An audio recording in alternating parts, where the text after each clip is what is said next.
Sejam bem-vindos a mais um programa da Prime TV. Obrigado, telespectador, por esse nosso encontro semanal que nós temos no programa da Prime para falar sobre negócios e para falar sobre carreira. Eu tenho hoje a satisfação de receber a Élica Martins. A Élica é sócia de auditoria da Grant Thornton no Brasil. Élica, obrigado por ter aceito o convite, obrigado por ter me recebido lá no teu escritório e parabéns por todo o sucesso aí que eu tenho acompanhado vocês alcançado aí nesse ano de 2019. Seja bem-vinda. Obrigada e obrigada pelo convite também. Você é uma das líderes dessa grande empresa de auditoria mundial. Você hoje lidera o escritório de Campinas, a líder na área de auditoria. Como é que está sendo essa experiência? Como é que está sendo esse desafio ou mais esse desafio na tua trajetória profissional, Élica? Sim, está sendo um desafio muito grande. A Grant Thornton é uma das maiores empresas de auditoria e consultoria no mundo. Então, realmente, cuidar do escritório de Campinas em uma região tão rica como o estado de São Paulo é muito importante e muito desafiador, né? Tanto no que tange às pessoas como aos clientes, todos ali que estão em volta para o trabalho de auditoria e consultoria em si. Agora, Campinas, ele abrange qual a área geográfica, Élica? Quais são as áreas que estão debaixo, a região que está debaixo do escritório que você lidera? Todo o estado de São Paulo. Então, todo o estado de São Paulo, um pouco do sul de Minas também, porque acaba ficando próximo, é mais próximo de Campinas do que do nosso outro escritório em Belo Horizonte. Então, acaba que atende toda essa região. Eu até brinco com o pessoal de São Paulo que chega quase ali na marginal. Agora, quando você percebeu essa tua inclinação para trabalhar com auditoria, quando você percebeu que isso estava no teu DNA, como é que você tem desenvolvido a tua trajetória profissional dentro desse nicho específico, Élica? Na verdade, em um momento da minha carreira, eu trabalhei como consultora tributária e depois eu percebi que eu queria algo mais, eu queria enxergar a empresa como todo, em diversos segmentos. Foi aí que eu mudei para a auditoria, para ter essa visão do todo. E tem esse negócio de auditor, assim, vai ter auditoria aqui, o auditor está chegando. Você sente isso em relação à empresa, às pessoas que normalmente vão ser auditadas, ou isso para você já é algo corriqueiro, Élica, ou não existe isso?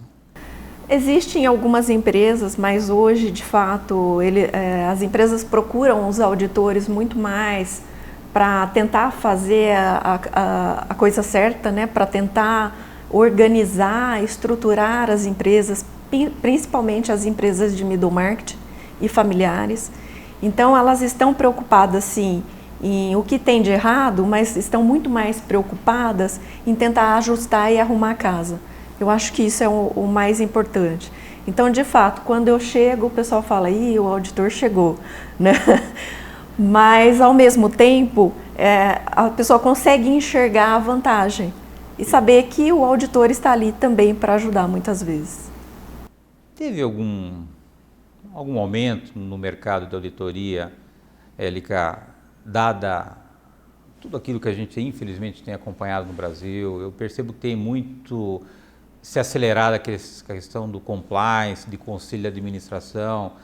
As empresas hoje, em função desse histórico triste que a gente tem vivenciado no Brasil, a auditoria tem ganho algum espaço em função desse cenário ou não? Sim, principalmente a auditoria voltada à investigação, né? A auditoria de FIDs, que a gente fala, voltada à investigação, à estrutura de processo, de controles internos. Então, quando você estrutura um controle interno, você tem muito mais segurança e ajuda na estrutura para que não ocorra uma fraude, para que evite ou para que possa identificar de forma muito mais rápida. Hoje, uma empresa que já tem essa cultura da auditoria, o que ela tem internamente diferente, por exemplo, de uma empresa que não tem essa cultura? Ele tem uma área específica? Em quem você normalmente se apoia quando você inicia um trabalho de uma empresa que você vai realizar uma atividade, Élica? Normalmente a empresa que já tem essa cultura, ela tem uma área de compliance, de controles internos. Muitas vezes ela tem a auditoria interna, que é diferente do controle interno. O controle interno você vai estruturando primeiro e a auditoria interna ela vem testar o que foi feito naquele controle interno, se realmente é válido. Então, você tem uma estrutura corporativa, uma estrutura de controles muito mais segura. Você comentou que é um tipo de auditoria antifraude, né? Imagino que tem auditoria, por exemplo, de uma empresa que está sendo comprada ou vendida. Quantos tipos de atividades dentro de auditoria hoje tem no mercado, LK? No caso de uma empresa a ser comprada, a gente utiliza a auditoria chamada due diligence, que é uma auditoria que você vai, olha os últimos 5 anos, os riscos, então ela é mais focada em riscos tributários, trabalhistas, mais focado naquilo, olha, eu posso ter um endividamento depois, eu posso ter uma contingência depois. Então ela é mais com esse foco de compra mesmo, né? Qual que é a valorização da empresa em si. Se tem algo ali por trás, tem um risco ali por trás, que possa aparecer depois que eu comprei a empresa. Então isso que é o mais importante. Então hoje tem essa auditoria de due diligence, que é para aquisições, tem a parte de avaliação de empresas, tem a parte de controle interno, tem a auditoria focada em FIDs, investigação, fraude, e a auditoria externa em si, que é a auditoria para cumprir as regras contábeis internacionais, em FRS, ou Brasil, BRGAP, ou CVM, ou SGAP, então é mais focada em regras. Imagino que uma empresa que hoje contrata, por exemplo, a Grant Thornton, ela tem já seus processos estruturados. Mas há, por exemplo, empresas que requerem auditoria, que os processos não estão tão estruturados assim e que te dá um trabalho adicional em relação a essa falta de estruturação, Élica? Sim. Normalmente, quando a gente percebe que a empresa nunca foi auditada, o que a gente sugere? Né? Um diagnóstico primeiro. O que é esse diagnóstico? É realmente ir até a empresa, levantar tudo que ela tem de controle ou que ela não tem de controle, para que ela possa implementar e de fato preparar o que a gente chama de preparar a noiva, né? Preparar a empresa para ser auditada. Porque se eu fizer uma primeira auditoria em uma empresa que não está acostumada a ser auditada, o que acontece? Ela vai ter uma série de qualificações no seu relatório do auditor. Então, quando ela tem essa série de qualificações, ela acaba não usando esse relatório para nada. Então, o que se faz primeiro é um diagnóstico, prepara a empresa, identifica todos os pontos, ela vai ter um tempo para ajustar, arrumar a casa e depois vem a auditoria para fazer toda aquela revisão em relação às práticas contábeis adotadas no Brasil, ou em FRS, ou SGAP. Agora, desculpa a minha ignorância, você audita processo, você audita informações ou você audita as duas coisas? As duas coisas. No próprio relatório do auditor, ele já fala, né, a auditoria ela é focada, eu preciso ter segurança em relação aos controles internos para que eu possa ter segurança da auditoria como um todo, uma segurança razoável da auditoria como um todo. Então eu acabo auditando tudo, eu acabo vendo toda a parte de controle interno nas empresas, e aí quanto mais segurança eu tenho nos controles internos, menos testes de auditoria são realizados, quanto mais fraqueza eu tenho, maior é o número de testes, então a gente segue algumas regras. E tem um prazo, obviamente que isso varia muito de acordo com o tamanho da empresa, do objetivo, mas em média você já vai com um prazo determinado do tempo que você vai fazer o teu trabalho de auditoria? Sim, o prazo é determinado de acordo com o tamanho das empresas, né? Então eu tenho aí grupos corporativos onde eu tenho equipe que ficam o ano inteiro.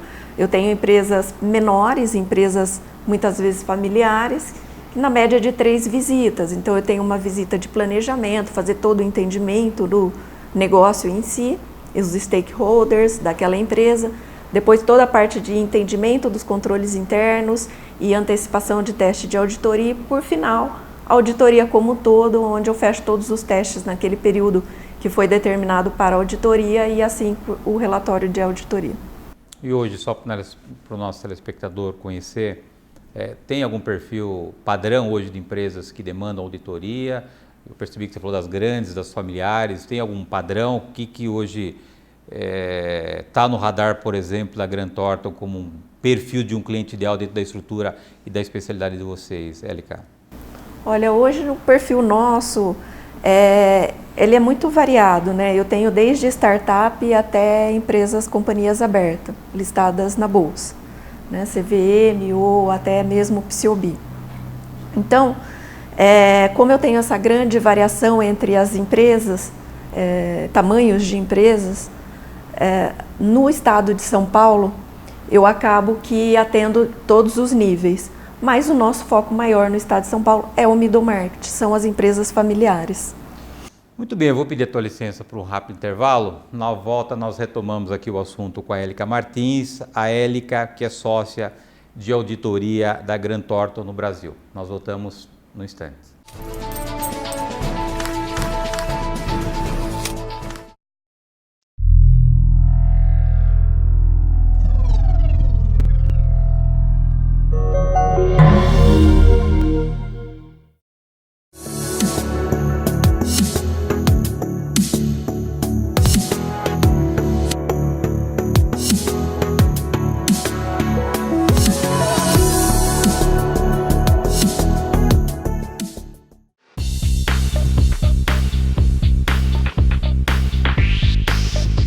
No Momento Controle, nós já contamos para você o que é BPO, quais as áreas podem ser terceirizadas e como funciona um projeto na rotina do dia a dia. Com base nisso, fica a pergunta: quais são os maiores ganhos ao contratar uma empresa de BPO? A resposta vai depender de quais os problemas você precisa resolver. Contratar um BPO é ter um projeto altamente tecnológico e customizado, ou seja, específico para a sua empresa. É contar com uma equipe muito capacitada e ter o suporte de todos os demais colaboradores da nossa equipe para quando você precisar. É um trabalho a várias mãos que proporciona inovação, eficiência, segurança e melhoria na gestão, através da análise de dados, gerando informações. Com tudo isso, o que mais importante você poderia ganhar? Tempo. Tempo dos processos que possam ser mais rápidos com a melhoria de sistemas. Tempo seu, proprietário, gestor, líder, que precisa ser liberado dos processos burocráticos para se concentrar na estratégia, na gestão, na sua equipe, no aumento da produtividade e nas inovações para o seu negócio. Qualidade do seu tempo e do tempo dos seus colaboradores, dentro da tua empresa e fora dela. É nisso que o controle quer te ajudar. Fale com a gente.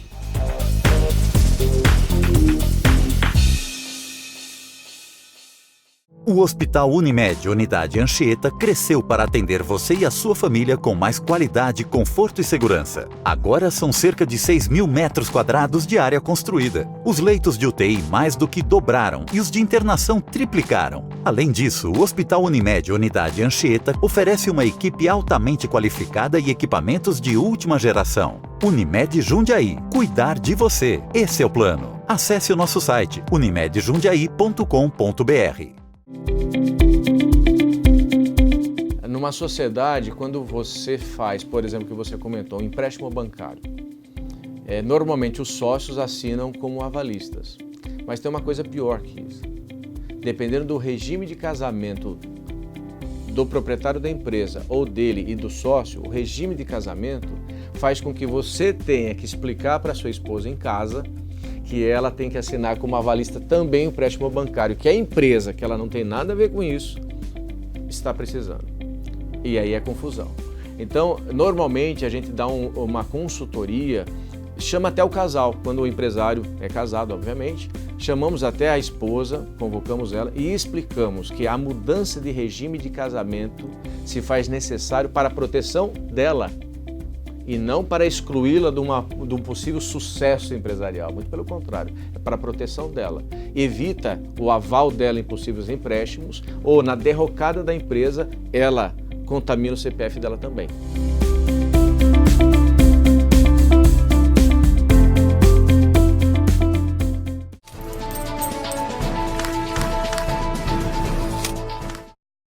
Voltamos. Nossa convidada de hoje é a Élica Martins. A Élica é sócia de auditoria da Grant Thornton no Brasil.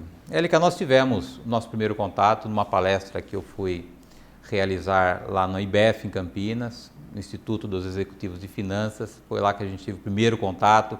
Como é que foi aquela tua experiência, aquilo que você ouviu sobre network, o que despertou aquela experiência que nós tivemos aquela noite juntos? Eu realmente vi que é diferenciado. Não é só a questão de fazer o relacionamento, de estar num evento e trocar cartões. Eu vi que tem todo um processo, toda uma estrutura por trás. É uma estrutura que muitas vezes na correria a gente não para pensar e não para fazer. Então isso realmente faz a diferença, e a diferença do relacionamento é muito grande, porque além de você estar ali com a pessoa, a questão de poder trocar experiências, não só com foco comercial, mas com foco em crescimento profissional. E como é que você, com tantas responsabilidades que você tem, consegue abrir um espaço na tua agenda para poder investir em relacionamento, Élica? Não, o espaço na agenda tem que ter, o relacionamento é primordial, é importante. Você tem que colocar ele na agenda ali toda semana, foco em desenvolvimento, porque é desenvolvimento pessoal, né, profissional, e também desenvolvimento da empresa. Então, num cargo de liderança, eu tenho que ter ele como quase que primeiro lugar na agenda. Eu fiz essa pergunta para você lá no teu escritório e vou refazê-la aqui na televisão. Você chegou numa grande posição hoje, uma grande líder, uma grande executiva de uma grande empresa. Você sonhou isso na tua trajetória? Você idealizou chegar onde você chegou? Como é que foi essa tua ascensão até você chegar onde você está hoje, Élica? Olha, quando a gente começa como trainee, né, de auditoria e vai crescendo, tem esse plano de carreira de chegar a sócio. Então você chega como trainee, você já chega sonhando que um dia você vai chegar lá. E a trajetória de fato não é fácil, né? Não é fácil, e eu acho que isso é importante, ter essa trajetória, esse crescimento, porque a cada ano você é compilado para chegar a essa função. Não é simples, não é rápido quanto parece, mas de fato sempre foi um sonho chegar a ser sócia de auditoria. Você esteve recentemente no Japão, passando por um treinamento lá, você compartilhou as fotos comigo, achei muito legal, os insights que você registrou. Como é que foi essa experiência? Primeiro, como é que foi receber esse convite? A única mulher, a única executiva da Grant Thornton que foi para o Japão, como é que foi essa experiência, o que você trouxe de conhecimento e de experiência na bagagem, Élica? Foi um convite, quando eu recebi o convite, para mim foi, eu li de novo, falei, não, sou eu mesma? Sou eu mesma, né? A única pessoa no Brasil escolhida para participar de um programa internacional, representar o Brasil. Então, para mim foi assim, um convite único, né? Único. E o primeiro encontro, na verdade, foi na Alemanha, em Berlim, que já foi um conhecimento de cultura, troca de experiência entre outros líderes no mundo, porque foi um escolhido de cada país, muito grande. E Tóquio foi o diferencial, porque você vê uma cultura completamente diferente, com muita tecnologia, ao mesmo tempo mistura uma cultura também antiga, uma cultura muito linda, uma cultura muito bonita, né? Então isso foi muito legal e trouxe um crescimento muito grande. Falamos também no teu escritório, eu estou meio que copiando aquilo que a gente conversou lá, porque gostei muito das coisas que a gente, e o tempo que a gente teve junto, e a gente falou do desafio da gente ter uma vida equilibrada, né, Élica? Você é esposa, você é mãe, você é uma executiva, você é uma mulher. Como é que você consegue, diante de tantas responsabilidades, ter uma vida equilibrada? Como eu disse, eu tenho sorte de ter uma família maravilhosa que me ajuda muito, principalmente o meu marido, né? Eu falo que muitas vezes ele é pai e mãe, mas eu procuro a todo momento estar junto com a minha família, levar minhas filhas à escola, ter os finais de semana. Durante a semana é bastante corrido, mas aos finais de semana eu consigo ter um tempo maior, procuro ter alguma refeição, pelo menos com a família ali junto, conversando, dando atenção às minhas filhas, ao meu marido, à minha casa, aos meus cachorros, junto ali, procurando fazer uma atividade física também com as minhas filhas, com o meu marido. Então isso eu busco bastante, esse equilíbrio entre a vida, né, profissional e a família, que eu acho que é muito importante. É claro que dentro da auditoria eu tenho um período que é corrido, bastante corrido, que é de janeiro até abril mais ou menos, o fechamento das empresas. Então é muita conversa com a família. Olha, eu tenho esse período que é bastante corrida, eu preciso da ajuda de vocês, depois eu consigo dar mais atenção. E isso sempre funcionou.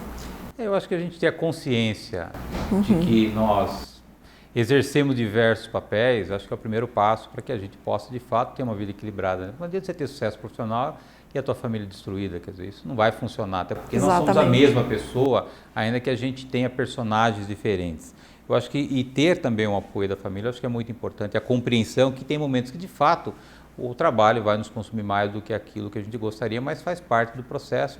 Depois há uma lei da compensação. Eu acho que combinar a regra do jogo, eu acho que é a melhor coisa que pode ser estabelecida, né, Élica? Com certeza. Hoje minhas filhas, uma tem 15, a outra tem 13, elas têm orgulho. É a idade fácil, né? E elas têm orgulho porque elas falam, poxa, eu vejo assim a diferença, minha mãe trabalha, minha mãe tem uma posição legal. Então elas se orgulham disso e isso para mim é muito satisfatório. Nós tivemos, infelizmente, nos últimos 3, 4 anos, o Brasil andando de lado, se não andando para trás, infelizmente, né? Eu sou um otimista por natureza, um otimista incansável, creio que de fato a gente vai virar página desse momento tão triste que a gente está vivendo e que a gente vai voltar a crescer. Olhando para 2020, com que cenário vocês estão trabalhando lá na Grantorto, olhando para a economia, para crescimento, qual é o cenário que vocês hoje estão utilizando para fazer as suas previsões, Élica? É um cenário de crescimento, a gente espera realmente o crescimento, porque esse último ano, ele mostrou isso para a gente, principalmente na nossa região, né? Um crescimento de PIB na nossa região, então eu tenho esse desafio em desenvolver cada vez mais o estado de São Paulo. Por quê? Porque essa região ela teve um crescimento de PIB na ordem de 8,5%, quase 9%.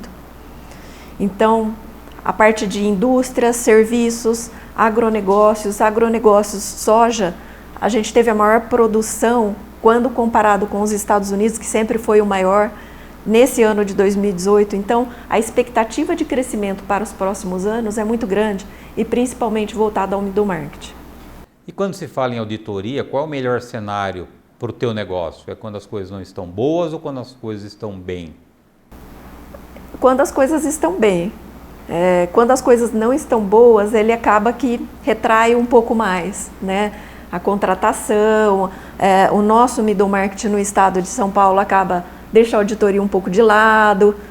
Quando as coisas estão indo bem, todo mundo está buscando investimentos. E quando busca investimentos, eu preciso de ter a empresa saneada, a empresa organizada, a empresa com uma auditoria, com um relatório limpo, né? Então aí eu começo a buscar um auditor para fazer toda essa estruturação. Agora olhando para a tua carreira, o que a Élica e como a Élica se vê no futuro? Você tem já uma posição de destaque, mas quais são as perspectivas dos seus próximos passos, Élica? A perspectiva realmente é ter um futuro estruturado, né? Eu sou líder hoje, sim, mas eu entendo que a estrutura é tudo, né? É ter as pessoas junto. Eu foco muito em pessoas, em treiná-las, em ter toda a base técnica, mas ter toda uma base gerencial, ter toda uma base, uma estrutura saudável, digamos assim. Prazerzaço revê-la, prazerzaço recebê-la aqui no meu programa. Muito obrigado, Élica, pela gentileza de sempre. O programa da Prime está sempre à sua disposição, o convite é permanente, sempre que você desejar compartilhar algo com o nosso telespectador, o convite é sempre seu. Obrigado. Muito obrigada, eu que agradeço. Obrigado, telespectador, por estar conosco em mais um programa da Prime TV. Lembrando que o programa inédito vai ao ar toda terça-feira, 9h30 da noite. Eu aguardo vocês na próxima semana. Até lá.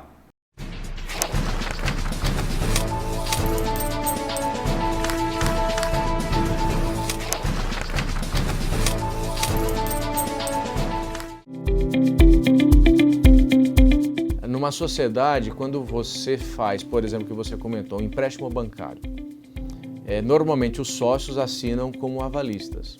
Mas tem uma coisa pior que isso. Dependendo do regime de casamento do proprietário da empresa ou dele e do sócio, o regime de casamento faz com que você tenha que explicar para sua esposa em casa que ela tem que assinar como avalista também o empréstimo bancário, que a empresa, que ela não tem nada a ver com isso, está precisando. E aí é confusão. Então, normalmente a gente dá uma consultoria, chama até o casal, quando o empresário é casado, obviamente, chamamos até a esposa, convocamos ela e explicamos que a mudança de regime de casamento se faz necessário para a proteção dela e não para excluí-la de um possível sucesso empresarial, muito pelo contrário, é para a proteção dela. Evita o aval dela em possíveis empréstimos ou na derrocada da empresa, ela contamina o CPF dela também.